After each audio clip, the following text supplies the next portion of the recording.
Is this live? Hola familia. What's up, homies? So it's do I see how many guys? I've never done a Facebook Live, so I'm sorry. Okay, there we go. It's kind of like Instagram.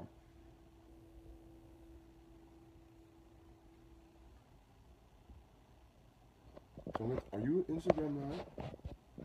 Sit right there and do it. What's up, guys? What's up? All right, so I promised that I would answer some of your questions. You guys have a lot of questions, and I just wanted to do a quick live video to answer your questions. I'm at home, back in Miami with my family. It's overwhelming. I don't know how to adjust to all this craziness that's going on in my life, but I'm really happy. I'm really grateful. I'm really appreciative for all you guys. The Meatball team, the Meatball Madness, Team Meatball. What's up? I'm doing Facebook Live and Instagram Live at the same time, so hopefully that's not annoying. But yeah, let's get straight into it. I want to answer your questions, make it a fun, quick video, and knock some of this stuff out.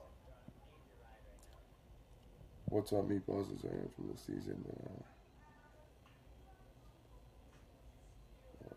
Thank you, guys. All right, so I have some questions that I took down that I really, that people continue to ask the same questions. So I wanted to, answer them for you guys, and my sister kind of got them all together for me. So here we go. I don't know if I should wait for more people to get on here or.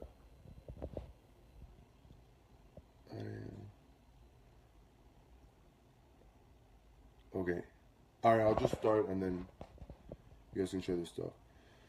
So the first question, which a lot of people have been asking, and I'm really, like I said before, but I'll continue to say so that you guys don't worry, and thank you guys so much for caring about it, is how do you feel about your family not telling you about the hurricane while I was in the house, and how's the family after the hurricane? To be honest with you, my family knew how hard it was for me in there, so if they would have told me that news while I was in the house, they probably would have thought that I would have lost it and would have walked out and all that stuff. And, if I knew that they were okay, I would have been fine, but it was kind of smart on their end not to tell me. When I got out, I was kind of hit with the question, and it instantly shocked me. But my family's doing okay. It's just we have, one tree that, knocked down in my yard, and that's about it. Nothing. Everybody's doing fine. My house is great. My neighbors are great. I said it before. Thank you guys so much for caring and just just worrying about my family. It means a lot. But everybody's doing great back home.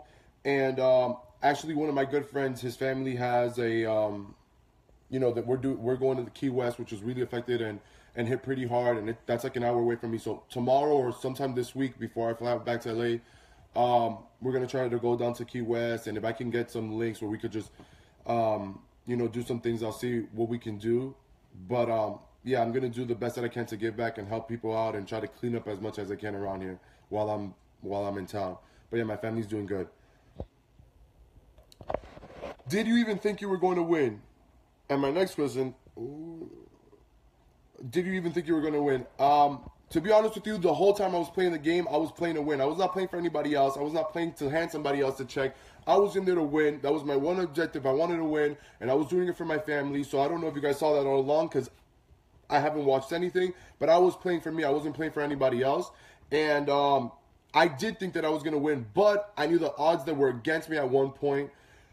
Okay, I didn't think I was going to win, but I really, really wanted to win. And that was my drive in the house, how bad I wanted to win and how bad I wanted to do it for my family. So that drive is just what kept me going and kept me focused. And sometimes I'm like, do I act on this or do I sit back and just thinking, is this move or, is this decision that I make or getting into argument with this person, is it going to hurt my game or better my game? I would always think that in my mind and I wouldn't really voice that.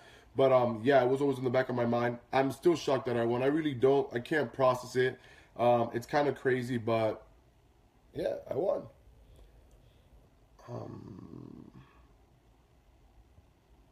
What or who did you miss?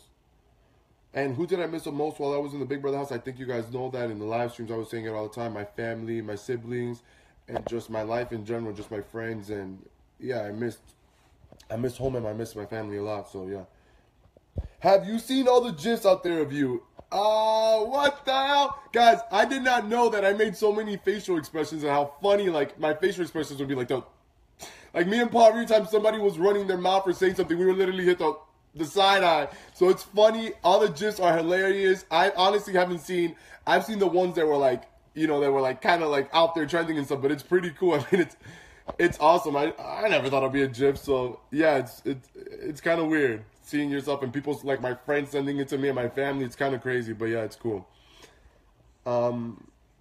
Do you plan on watching your season over? I do not plan I don't plan on watching my season at all. I've actually seen some YouTube clips that people have sent me, and you know, my family was like driving me nuts to see the clip. But I don't want to watch the show back because I'm taking from the experience what I lived and what I want from the experience. I don't want to watch back and, you know, I lived it. I was in there 92 days. I experienced it. I'm pretty sure that I was pretty clear of the things that went on and the things that were said. So I don't want to watch back. I want to leave with my memory and the experiences in the last few days that I had with Paul and Christmas and just that time that we had and, you know, and just the happy thought that I had about it. I don't want to go back and relive it if I already did it. So yeah, I'm not watching back.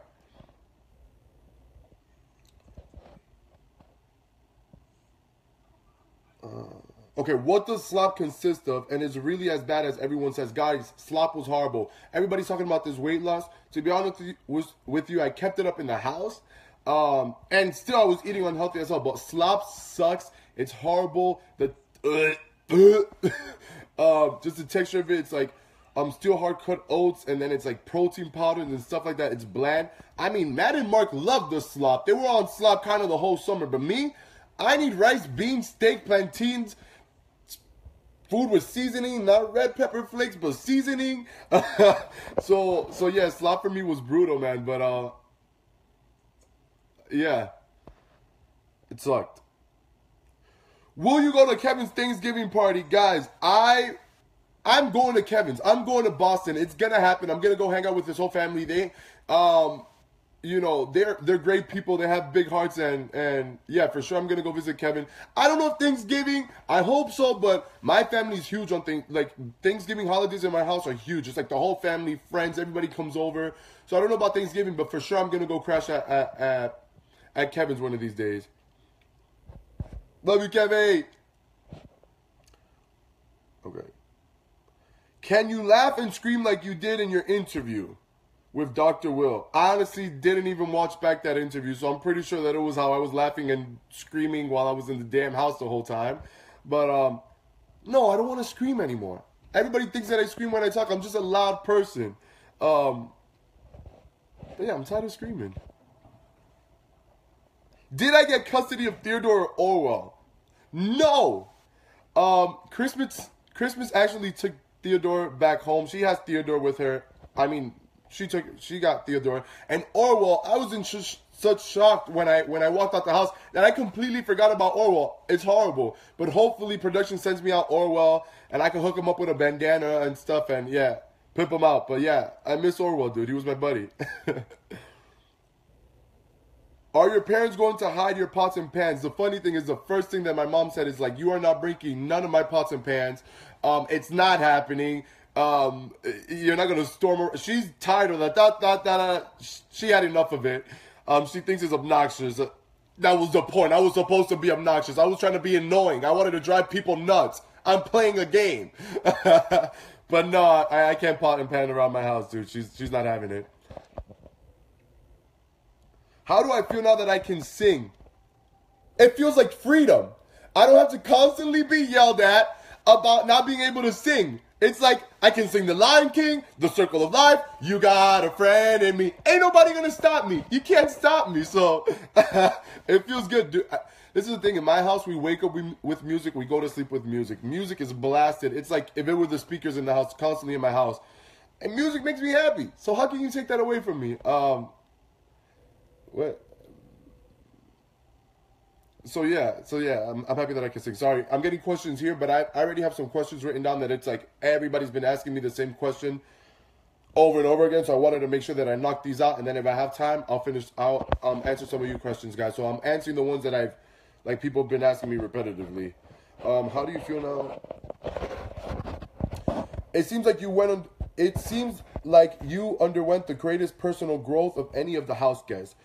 Of all the decisions you had to make in the house, which do you feel was the hardest? To be honest with you, I matured and I grew so much in the Big Brother house that not only did I win, not only did I walk away with 2 great, genuine friendships that I gained with Paul and Christmas because I love those 2, but I grew so much as a man and just as a 23-year-old man.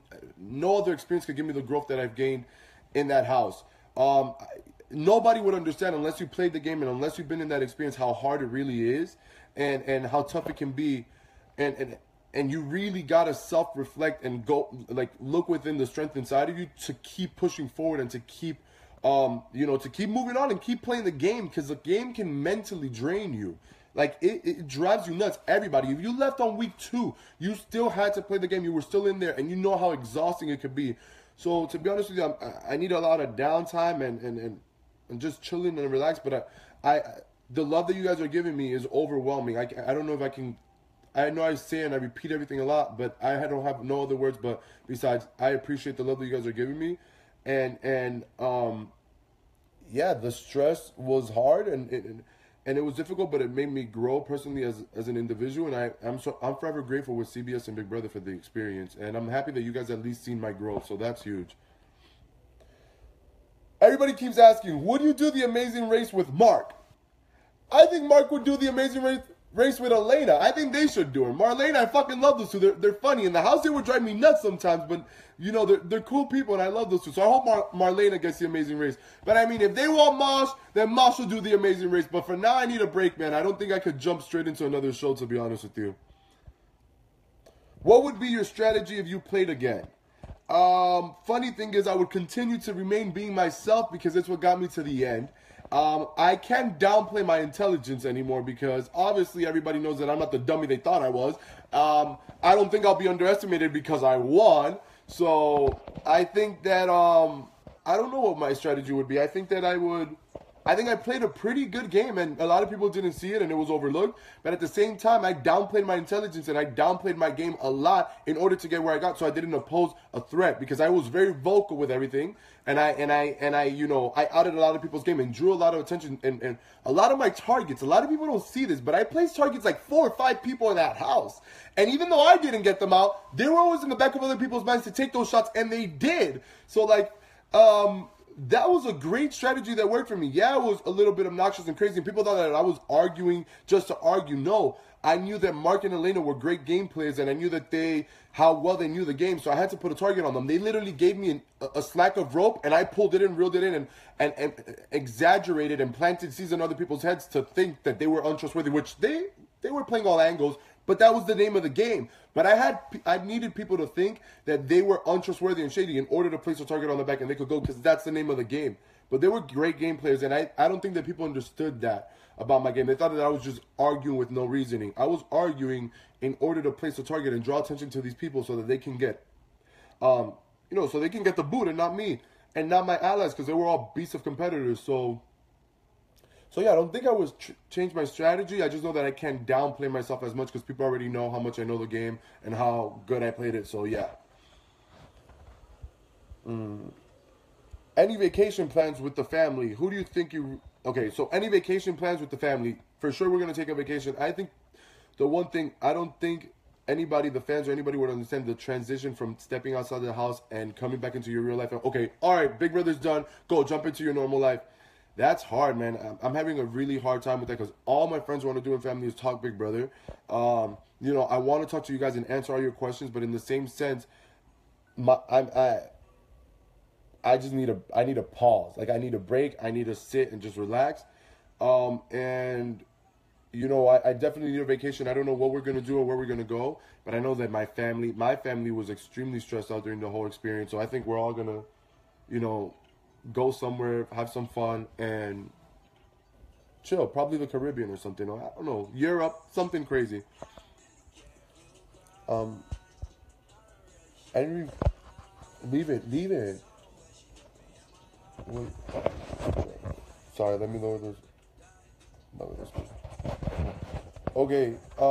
Yeah, vacation sets. How do you come up with the meatball thing? All right, guys. So the meatball thing actually has been popping and I've been using the meatball thing since college. It was kind of a thing. I was one of the few kids in my college from Jersey. So, and everybody knows that I love mob movies. So me and my good friends, we would just be like, hey, you damn meatball, you linguine. I don't think people in my school, some people didn't know my name. They just knew me as Meatball. They're like, Meatball, hey, Meatball. It became huge in my school. So in the house, I didn't want to call, you know, I felt some type of way towards some people, but I didn't want to be like, yo, you're a loser. You're a coward. You know, you're a punk. I wanted to be, I was like, you know what? I'm going to be funny with it. I'm not going to call you out of your name. I'm not going to say crazy things to you. But what I am going to tell you is you're a meatball. You played yourself. You're a huge meatball. And that was the intent behind calling people meatball. It wasn't to be hurtful and be like, oh, you're a loser and you suck. It was like, yo, you're a meatball. It's a joke to me. So let's have fun with it. That's how I went about the whole meatball thing. And then it stuck and now it's Team Meatballs. What the hell? How much weight did you lose? The infamous question. How much weight did you lose? Guys, I don't even know how much weight I lost. I know I lost a lot of weight because my clothes doesn't fit me. My jeans don't fit me. My shirts don't fit me. Everything's extremely oversized. Paul and Chris would be like, dude, you need to get some fitted clothes. I'm like, I know, but I'm in a damn house. Like, so now I need to go shopping and get a whole new wardrobe. I want to lose more weight even now. I'm about to join damn CrossFit. No, I'm gassing myself up. It's all hype. Don't listen to that.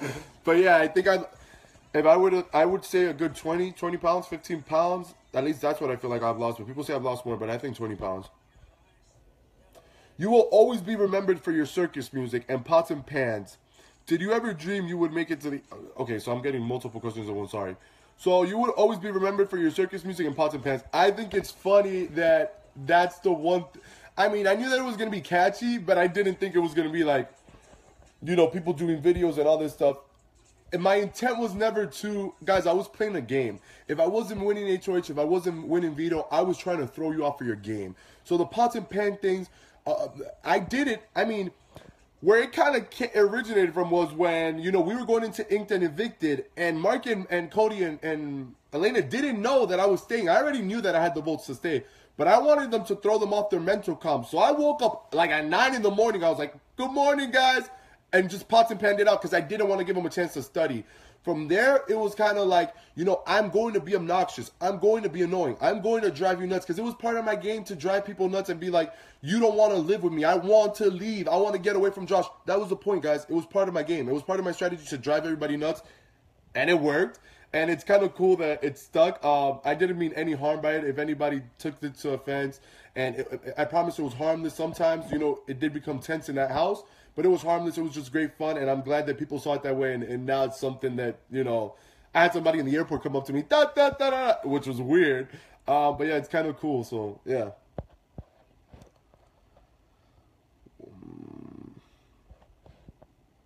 Guys, did you ever dream that you would make it to the end? I have been dreaming of winning Big Brother since I first saw Big Brother. So yeah, I was, even in the house, I was envisioning myself in the end. I'm a big believer in just, if you believe it, you can do it, or just envision it in your mind, and then that's gonna happen for you. I'm a very positive person. I have a positive outlook, but I also try to manifest in my life what I want to happen. I never thought that Big Brother would happen for me because I never seen somebody like myself on the show, you know. So for that happening for me, I manifested it, but it was still in disbelief. Every time I woke up in the house, I was in disbelief. But I knew that that's what I attracted to my life because I had it in my mind since I was a kid. So yeah, I don't know if people think like that, but I think if you put something to your mind and you put your heart and your mind into it, you can achieve whatever you want. And I'm kind of glad that it played out for me that way. So yeah. Okay.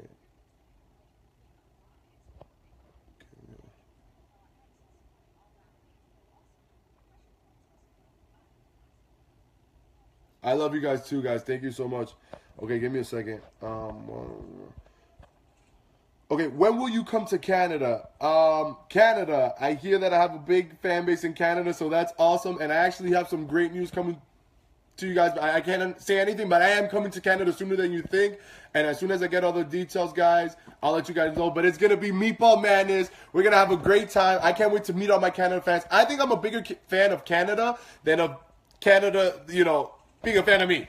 I don't know if that makes any sense, but I've only heard great things about Canada, and all the stories and everything that people have to say about Canada sounds awesome. So I can't wait to meet all you guys and, you know, you guys show me around Canada. I want my fans to take me around Canada. You know, shout out to Ika and Dimitri.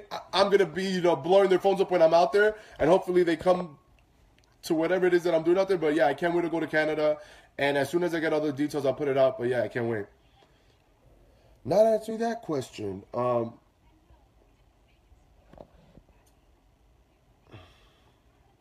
What was your biggest move in the game?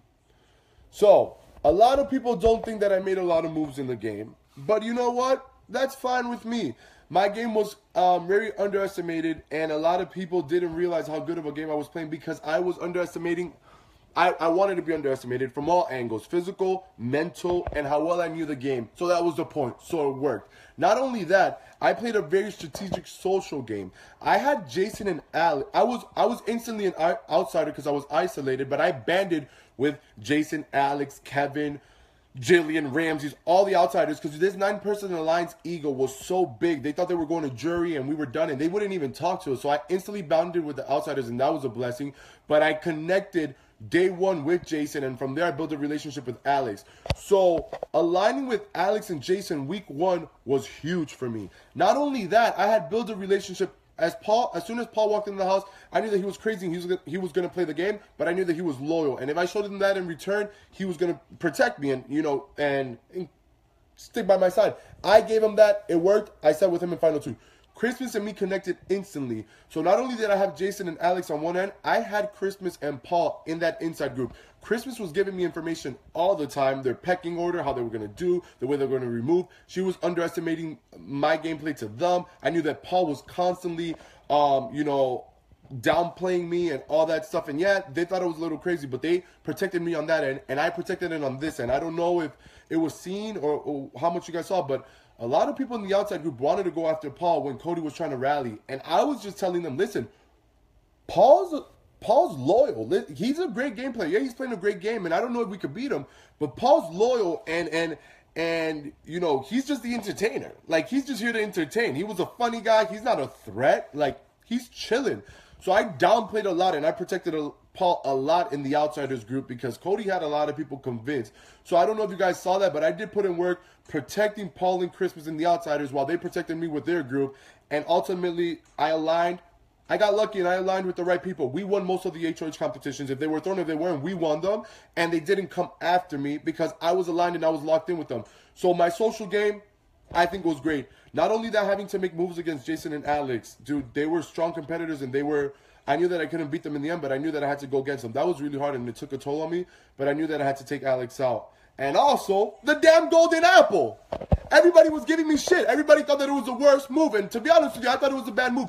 The golden apple bought me 16 days of time that I can build connections and I can show people who I really was. Because I knew that a lot of people were putting up an act and being shady and working with this person. But at the end of the day, if you stand by who you really are, and I stood by my loyalty and my word, that's what got me to final two. Everybody could say they carried me and they did what they wanted to do. Everybody knew that I was an asset because I didn't give a shit. I had the balls of steel to stand up to whoever and call people out. And they knew that I was an asset. Nobody carried me there. And also, being true to myself and showing people the trustworthy person that I was, they knew that they didn't have a lot of that in that house. So they knew keeping me, that would be a benefit to the game because I was always going to keep it real. And I did, and I won, and it feels great. So yeah, I think I played a great game, man. But, you know, everybody has their opinion, and I respect it.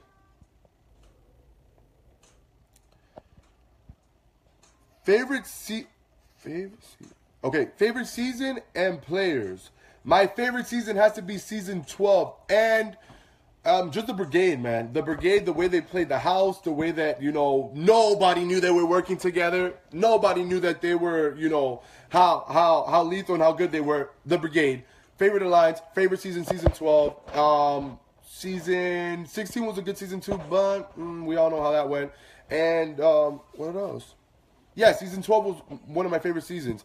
Favorite game players, Evil Dick is one of my favorite players because he played also fearless. But besides that, Enzo from season 12, he was a character and he was a good game player. And who else? I mean, I appreciate Paul's game too. He was very loyal, and that's why people trusted him too, and trusted him in this house. So yeah, but love and respect to Mike Buggy, all these great players, Dr. Will, they were all great game players, and I respect everybody's game. And just playing the game, now that I played it, not being a fan, but playing the game, holy shit. All my respect goes out to all the players that I played Big Brother, because it's hard as hell, and you guys will never understand how difficult it is. So, yeah, everybody that played, man, props to you, because it's really tough. If you left on day one, or you left on week one, or you made it to the end, props to all you guys that have played Big Brother, because it's a hard game.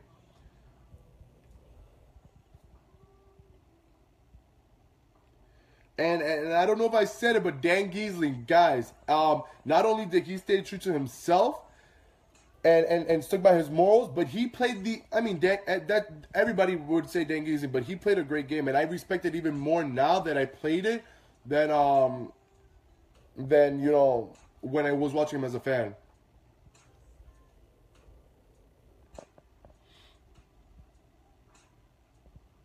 Okay, I'm sorry, give me a second. Okay, how was it living in that house full of different personalities?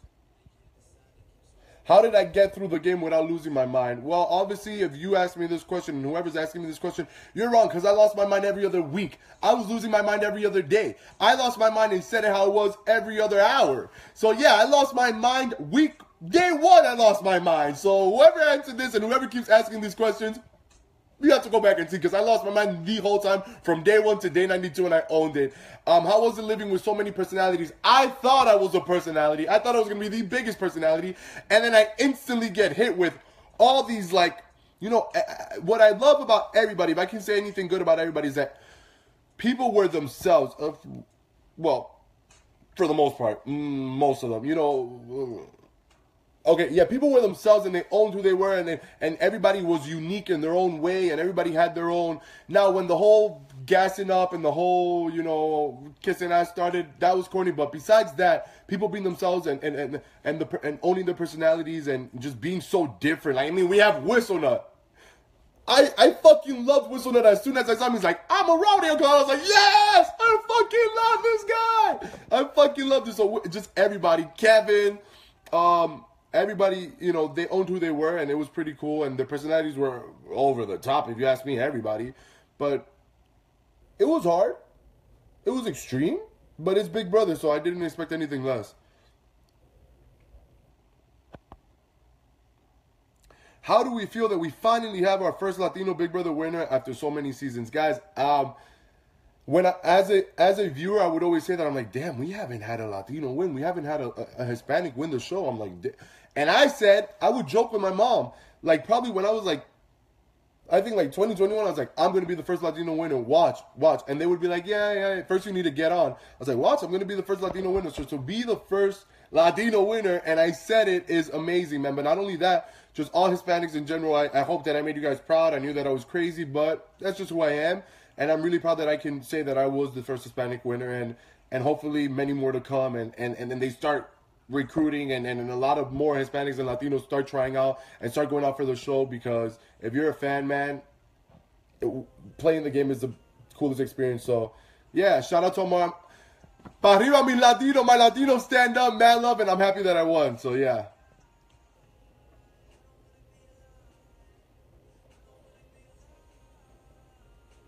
Thank you, guys.